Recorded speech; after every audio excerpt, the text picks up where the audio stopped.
Welcome. I'm Billy Morgan. We are TPKhaos. I will be your dungeon master on this little journey of ours. This will be in episode 0. I'll run around the table and let everybody introduce themselves, starting over here with my cousin Grant. Hi, I'm Grant Kaltenbach. I'm playing Canon Gleamweather, a swashbuckling Genasi tiefling mixed breed. Does it all. Yeah.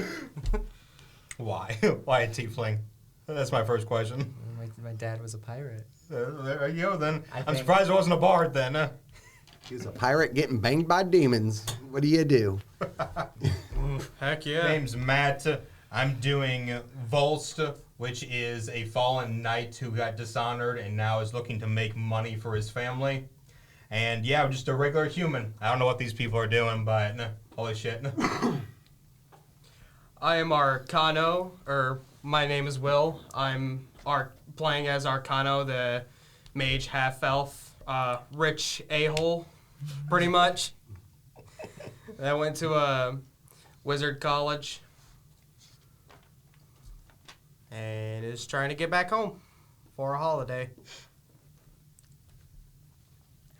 Hi, I'm Zion. I will be playing Karax, the ranger.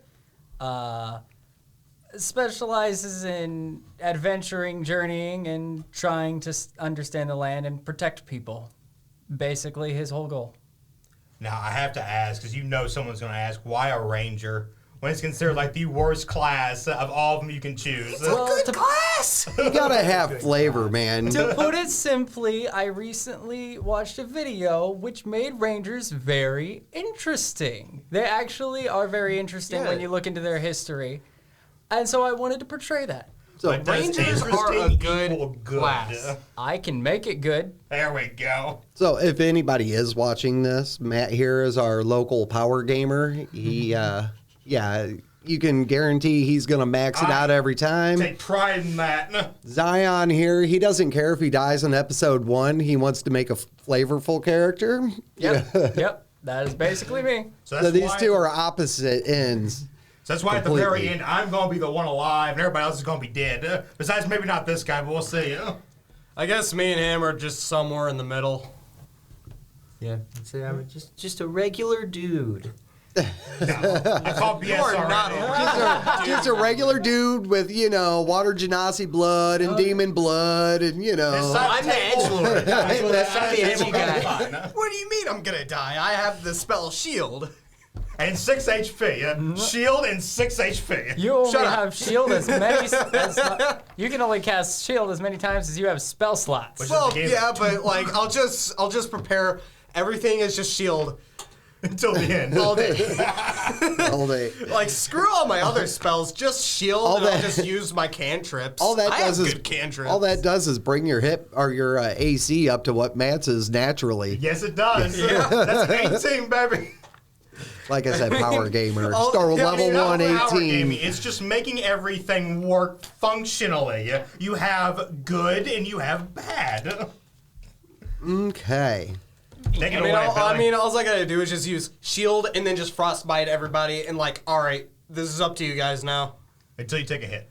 Well, yeah, because giving people frostbite gives them disadvantage. So this is episode 0. So mostly here what we're going to do is go over what the campaign is, our expectations, some of the homebrew rules, and all that stuff. So the campaign will be The Lost Lands of Thorn is the name of the campaign. We are going to use, the base rules are based off of 5e. So you have all that standard. I like to DM without a net, so I do all my rolls out in the open. I don't use a screen. If they can read upside down, then they might catch some information in metagame. Who knows? So that way, whenever we die, we at least see it coming first. Just a little bit better, right?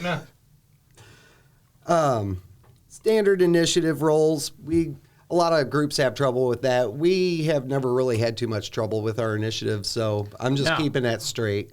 Well, we'll see. The barbarian usually does a majority of the work, but we'll see what happens. No, you're not a barbarian, so. No. So if I go Close. down, everybody else might die.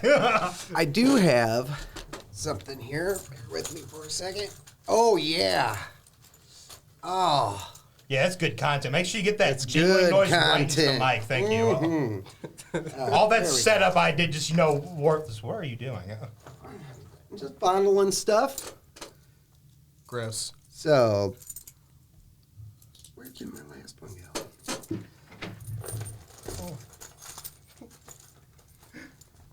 I'm really prepared.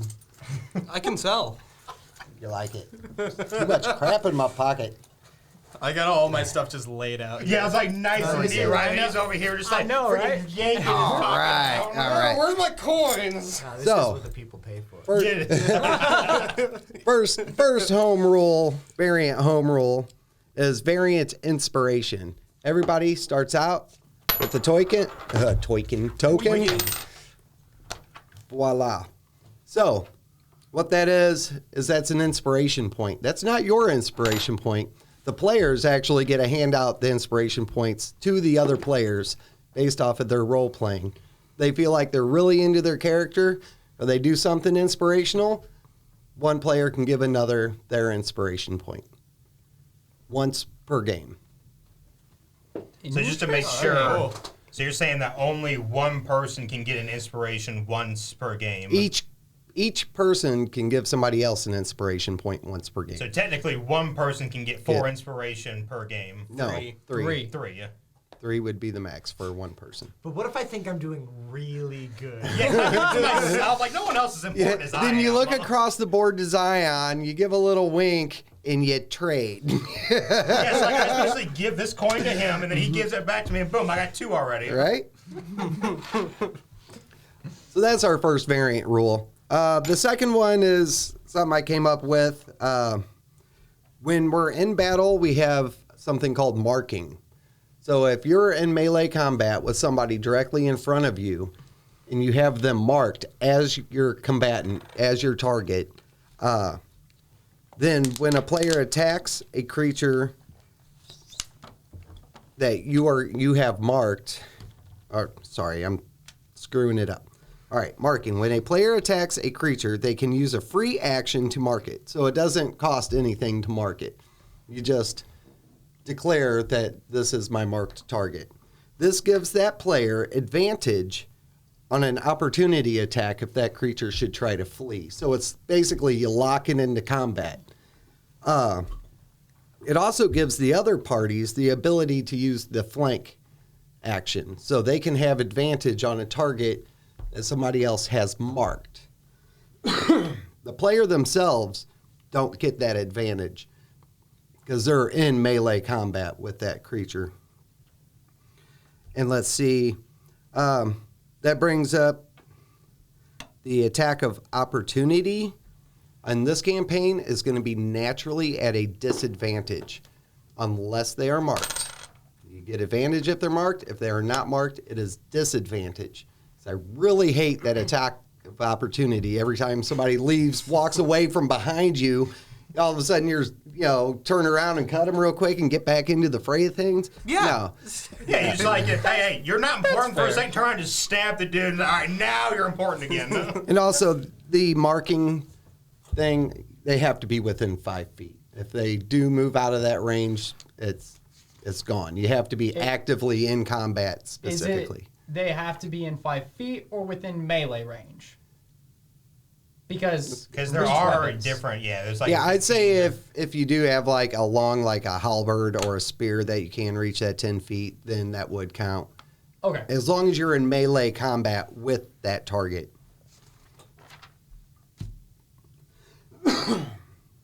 See, we're already And ruining the game. Huh? Because this is going to be a dark campaign, we are going to implement madness. Good times. Oh no. So if you are in a battle and you get knocked out, if you watch a friend die, or you have a battle with undead, celestial, demons, or greater evil fiends, or you are resurrected, this will cause you to roll a madness die. And there's a table which explains the different effects of that madness and how it affects you. So these are basically extremely traumatic events, dying, being brought back, fighting like, hordes of undead that just really rack your mind, stuff like that. Really spooky skeleton. You're right. Kinda gets Man, me. that skeleton was really spooky. Resist the urge. No memes. There are short-term and long-term forms of madness. Even the long-term only lasts 1 die 4 days. But, you might just be starting to babble and speak incoherently for those 4 days. Great real problem for everybody else. Our leveling will be milestone leveling. And I talked with everybody about this before, but I do want everybody to try to role play the best they can of any new abilities that they get. So, like, if you're leveling up and you get, like, some new cool magic special ability, like, be working on that a little bit before it even comes up, Or, hey, man, I'm getting really good with this crossbow. And, by the time, like, all right, now you get a +1 more or your proficiency gets added to that. And, so try to role play it the best you can. I cuddled this arrow so much that now it's a +1 arrow, and I love it. That arrow's seen things, man. Specific arrow, I love it. We also are using healer's kit dependencies. What this means is on a short rest, in order to use a hit die, you have to use a healer's kit to expend that hit die on a short rest. And tell them how expensive healers' kits are in case they don't know. Oh, they're only like 5 gold.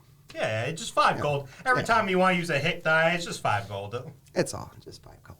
Just 5 gold. Mm-hmm. And if that wasn't being dick enough, now we have slow natural healing. So on long rests, you do not have to use a healer's kit, but you do have to use your hit die if you still have one left. Yeah, so before we came in today, he was making death threats on all the characters, so we're going to see how that happens next week. Especially me. I think we might have a He was first telling death. me, Will, you're probably going to have to make another character. We'll see, all right? Maybe not, I have a backup character, and it's one gruesome character. The goblins might just drag you away, and we won't see you die for, 3 weeks, but we'll find out. You might like my side character, but he has really weak weapons. Oh. Well, He dual wields whips. That's what he does. well, when a strong gust of wind blows around, then I'm sure we'll get to see. Second character praises the god of pain. That would make sense with the whips. Yeah, that's why I made him wield whips. Nice. And also we have the disarm rule. So if you can use your attack versus their athletics or acrobatics to knock a weapon out of their hand. And these are most of these besides the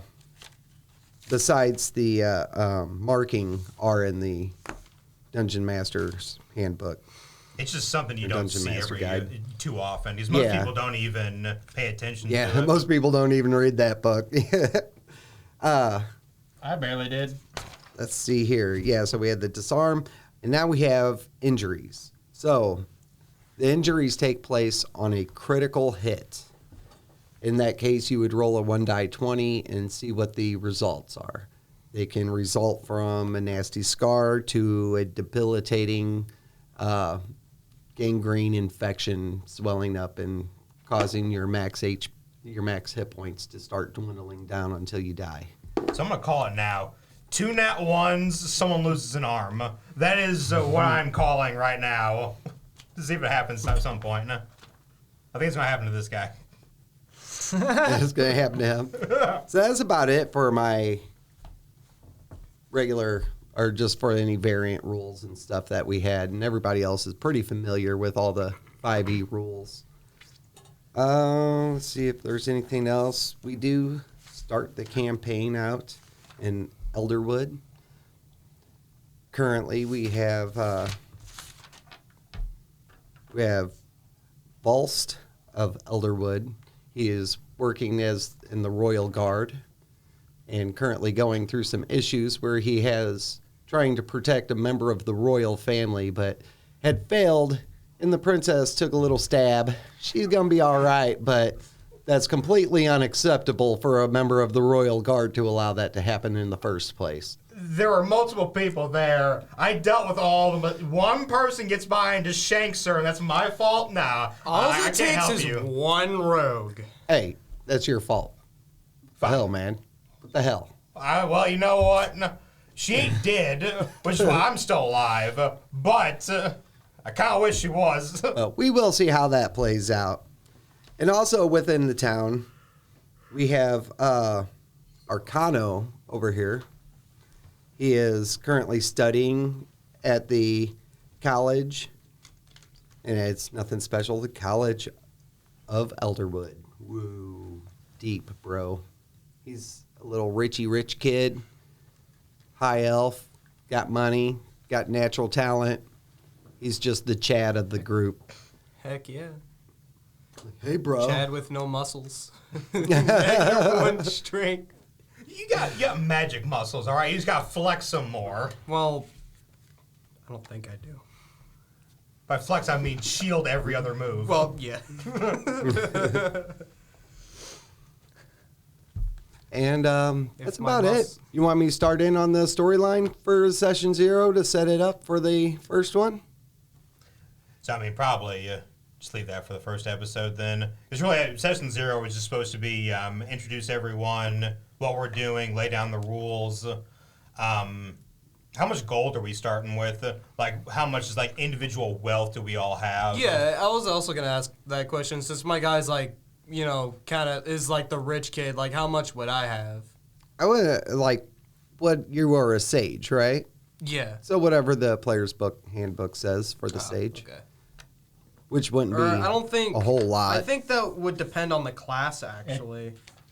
It's a combination. Sometimes backgrounds do come with coin, but then the class is the main dependency for your cash. So I think there is, like, what is, like, squalor, and then whatever's in the middle, and then, like, wealthy. So your guy would probably have, is it 20 or 30 GP, whatever the wealthy one is. Where would you You gonna find Google it?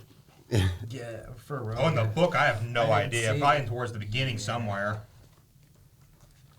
Yeah, I remember seeing a table for it. Well, a lot of characters, it's 0 gold if you just take the equipment, or you have the option to take the gold and buy the equipment. Well, He's right about that. Okay. on D&D Beyond, it does have, like, you know, you select your equipment, but then you select, like, your background and, like, what, I guess, economic inclusion you are. So there's, like, squalor, there's some in the middle, and then there's, like, wealthy at the bottom end.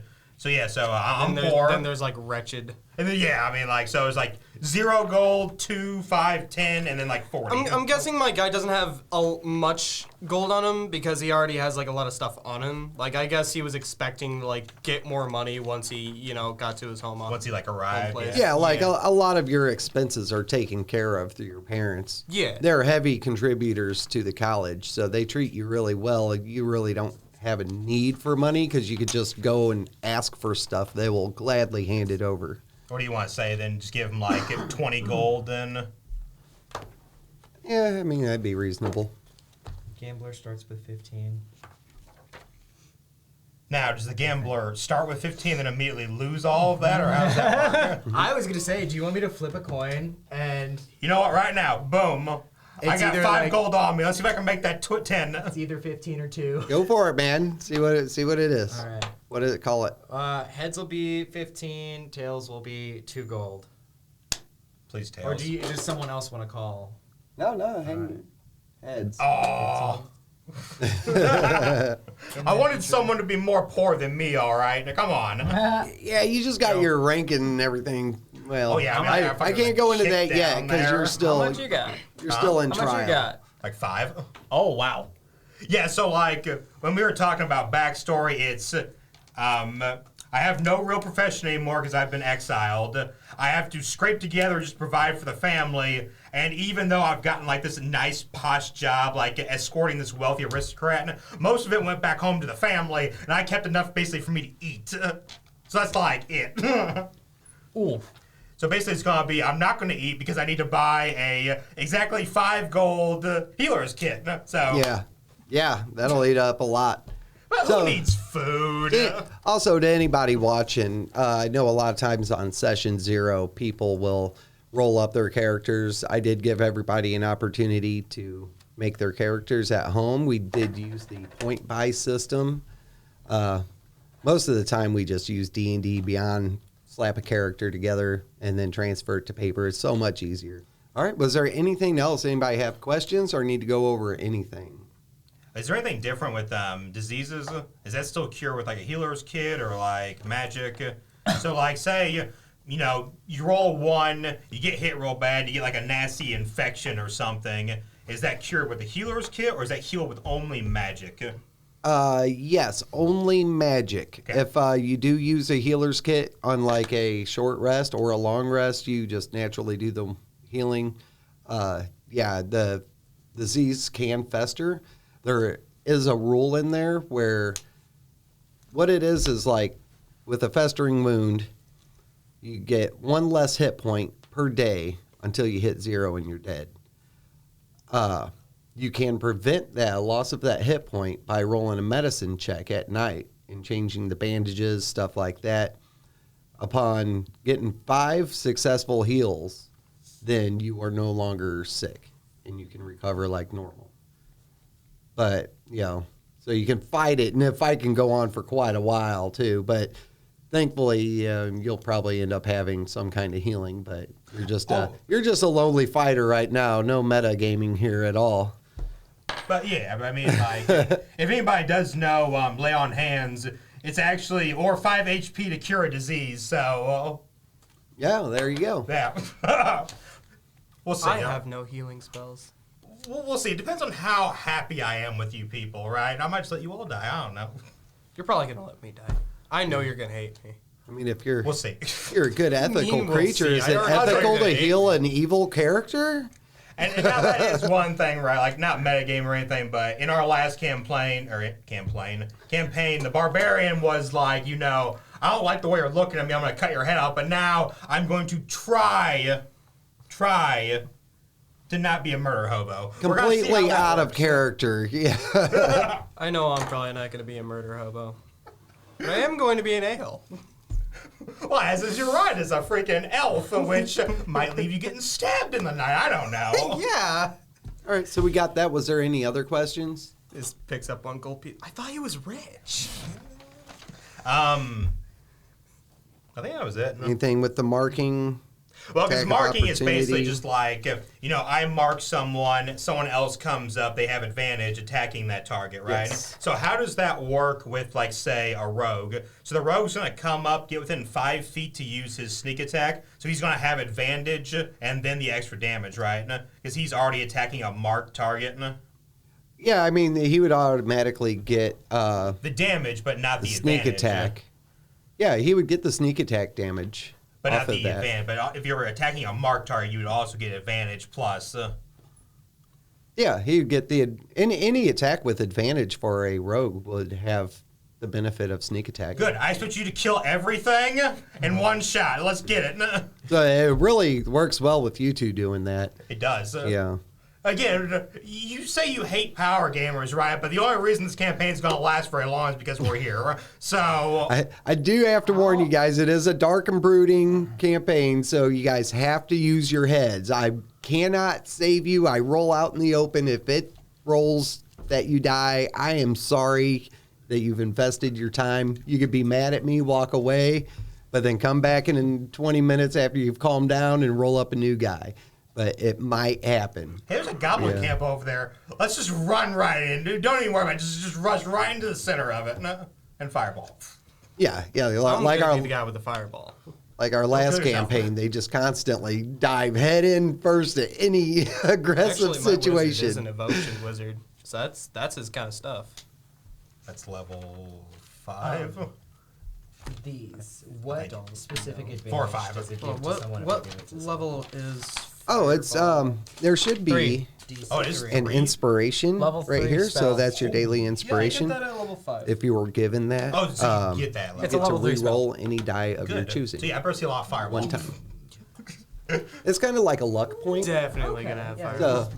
So, I think that's it. You want to go ahead and... So you nat one, you're like, oh, wait, I have an inspiration. And you pop that off and re-roll.